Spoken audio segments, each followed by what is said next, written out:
YouTube, Lensmaster RH1 Gimbal Head.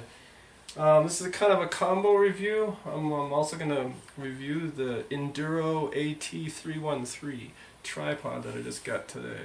So I've actually had this gimbal head for a while, and gimbal heads are for holding bigger, heavier lenses. This right here is a Canon 500mm f4.5L, and it's an old manual focus lens, and it's about the biggest, baddest lens I could afford. My hobby budget's rather limited, but I love this lens. It does well for me. This is a Sony A7. Someday I'll upgrade to the A7R II, probably in retirement, like 20 years.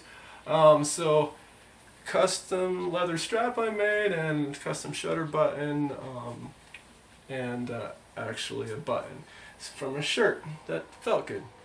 Alright, so a gimbal head's great because you know, this knob can control up and down. This knob here controls left and right.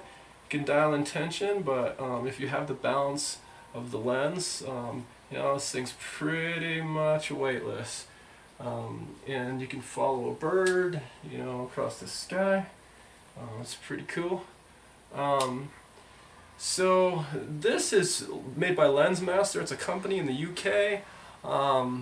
They're a small company, they have great customer service, and they make a nice product. I think this will last me probably for the long haul.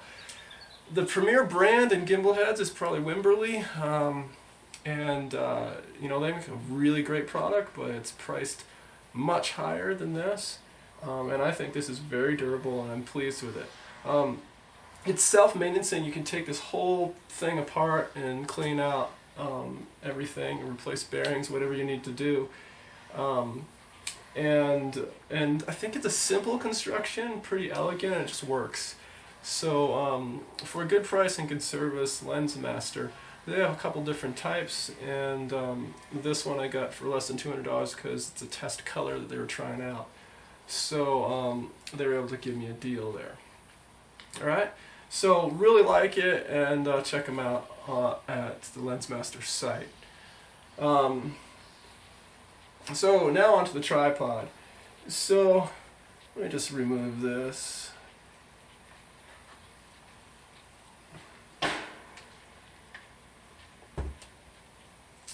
So I've been excited about this because when I got the lens, my other tripod just didn't cut it, and even in a breeze, you know, you get some shake, and so I need something more robust. Being on a budget, I was looking, you know, at, you know, less than $350, and I found this at a closeout. Induro was replacing this model with a different model, but I'm sure it'll be quite similar. This is the AT313 Induro Alloy 8M. Basically, it's a tall. I'm 6'1", so you know, this is full height, non-extended, and with the center column extended. It's really tall, and even the center column seems pretty stable. Again, this is on carpet.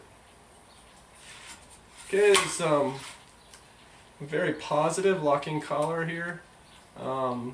There is a bubble level right here on the tripod, so you can check your house to see if it's level, and lo and behold, my house is leaning that way. Alright, so this tripod is rated to hold 33 pounds, and my camera and lens don't hold that, but you should, your tripod you use should exceed the weight of your equipment by double at least. And so I went into the store and tried tripods that were like really high end, like a $1,000 Gitso. Very impressive tripod, but again, $1,000, and I'd have to eat rice and beans for 10 years to afford that. So I looked at Induro, and this was $129. Usually it's retailing for $180, so pick one up if you can. It has twist locks, which I hear are water resistant. We'll see. This is my first tripod with twist locks. It seems pretty straightforward.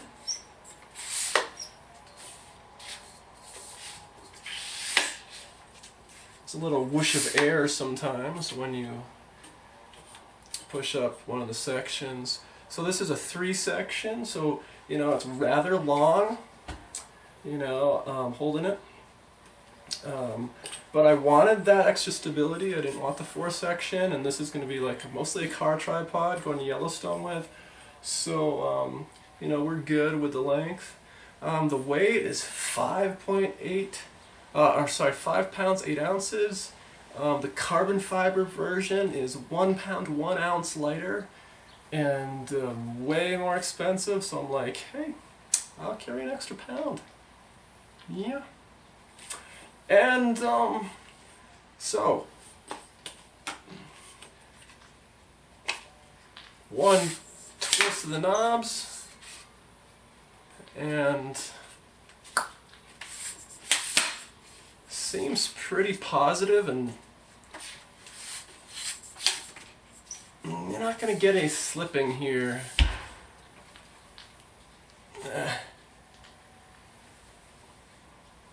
And I can support my weight pretty handily. I wouldn't try that with my old tripod. So, looking good there. Leg spread mechanism, it's not as slick as the Gitzo.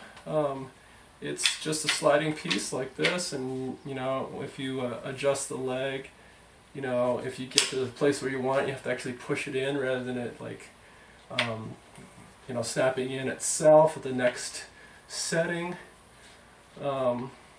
So there we go on that.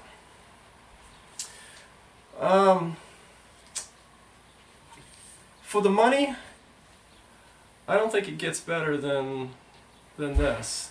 $129, holds 33 pounds, or rated at 33 pounds, extremely stable, reasonably light at 5 pounds 8 ounces. Basically, I'm a happy man, and I think it's going to do well. I'll try some stabilization tests next.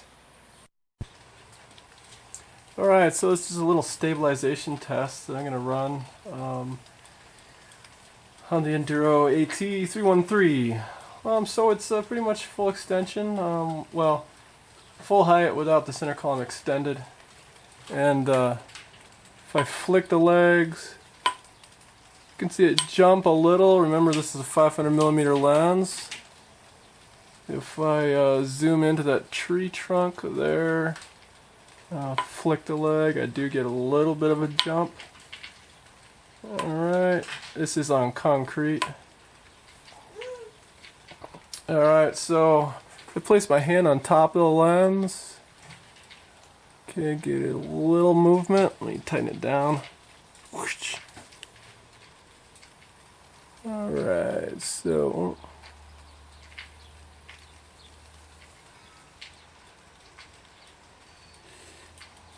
okay, get a little bit of movement, but it gets steady pretty quick. You know, so for me to run a a reasonable shutter speed, that's very, very good. You know, people always say, yeah, it's rock solid, rock solid. Nothing's rock solid except a rock, but they don't have tripod sockets on them. So what? My wife's laughing at me. Alright, so I'm going to do a flick test on the other tripod. This is my old Manfrotto, rated at 10 pounds. And I think you'll see the difference. And still going. So, give that another flick. If I touch the shutter button, just even a light touch, and it's all over the place. Remember, 500mm lens, and so the Induro is way better. Of course, the rating's different, 10 pounds versus 33 pounds, but much more stable And of course the Induro is much taller as well.